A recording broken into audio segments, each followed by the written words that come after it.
When I got home that night as my wife served dinner, I held her hand and said, "I've got something to tell you." She sat down and ate quietly. Again I observed the hurt in her eyes. Suddenly I didn't know how to open my mouth. But I had to let her know what I was thinking. "I want a divorce."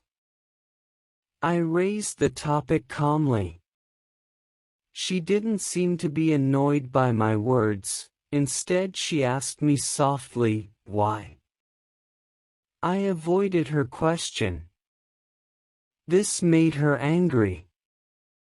She threw away the chopsticks and shouted at me, "You are not a man." That night, we didn't talk to each other. She was weeping. I knew she wanted to find out what had happened to our marriage. But I could hardly give her a satisfactory answer. She had lost my heart to Jane. I didn't love her anymore. I just pitied her. With a deep sense of guilt, I drafted a divorce agreement which stated that she could own our house, our car, and 30% stake of my company. She glanced at it and then tore it into pieces. The woman who had spent 10 years of her life with me had become a stranger. I felt sorry for her wasted time, resources and energy, but I could not take back what I had said, for I loved Jane so dearly. Finally she cried loudly in front of me, which was what I had expected to see. To me her cry was actually a kind of release. The idea of divorce, which had obsessed me for several weeks, seemed to be firmer and clearer now. The next day, I came back home very late and found her writing something at the table. I didn't have supper but went straight to sleep and fell asleep very fast because I was tired after an eventful day with Jane. When I woke up, she was still there at the table writing. I just did not care, so I turned over and was asleep again. In the morning she presented her divorce conditions. She didn't want anything from me, but needed a month's notice before the divorce. She requested that in that 1 month, we both try to live as normal a life as possible. Her reason for this conditions were simple.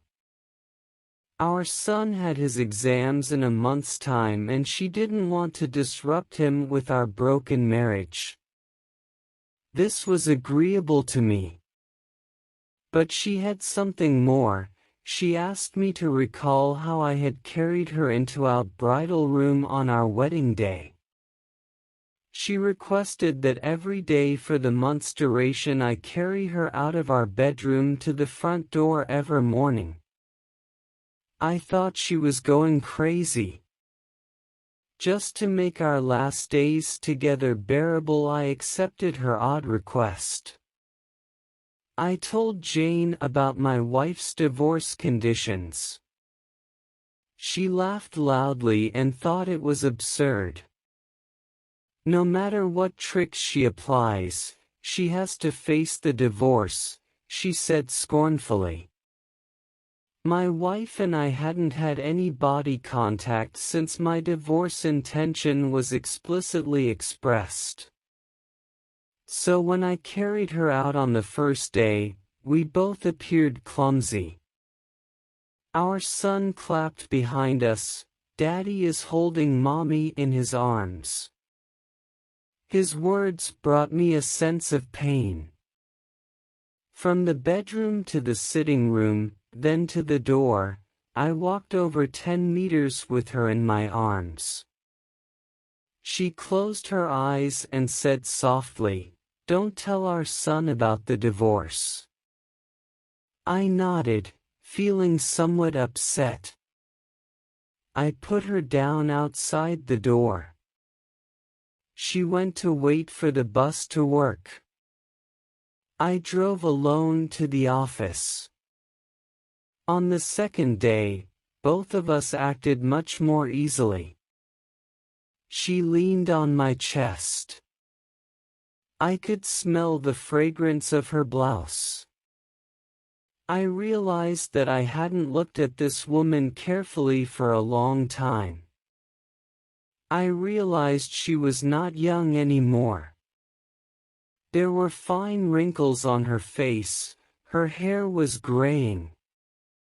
Our marriage had taken its toll on her. For a minute I wondered what I had done to her.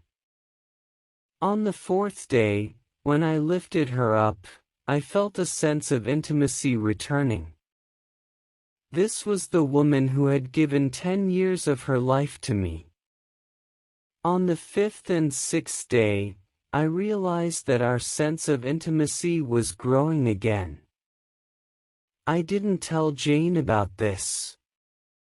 It became easier to carry her as the months slipped by. Perhaps the everyday workout made me stronger. She was choosing what to wear one morning. She tried on quite a few dresses but could not find a suitable one. Then she sighed, "All my dresses have grown bigger." I suddenly realized that she had grown so thin. That was the reason why I could carry her more easily. Suddenly it hit me. She had buried so much pain and bitterness in her heart. Subconsciously I reached out and touched her head. Our son came in at the moment and said, "Dad, it's time to carry Mom out." To him, seeing his father carrying his mother out had become an essential part of his life. My wife gestured to our son to come closer and hugged him tightly. I turned my face away because I was afraid I might change my mind at this last minute. I then held her in my arms, walking from the bedroom, through the sitting room, to the hallway. Her hand surrounded my neck softly and naturally. I held her body tightly, it was just like our wedding day. But her much lighter weight made me sad. On the last day, when I held her in my arms, I could hardly move a step. Our son had gone to school. I held her tightly and said, I hadn't noticed that our life lacked intimacy. I drove to office and jumped out of the car swiftly without locking the door. I was afraid any delay would make me change my mind. I walked upstairs. Jane opened the door and I said to her, "Sorry, Jane, I do not want the divorce anymore." She looked at me, astonished, and then touched my forehead. "Do you have a fever?" she said. I moved her hand off my head. "Sorry, Jane," I said, "I won't divorce." My marriage life was boring probably because she and I didn't value the details of our lives, not because we didn't love each other anymore. Now I realize that since I carried her into my home on our wedding day, I am supposed to hold her until death do us apart. Jane seemed to suddenly wake up. She gave me a loud slap and then slammed the door and burst into tears. I walked downstairs and drove away.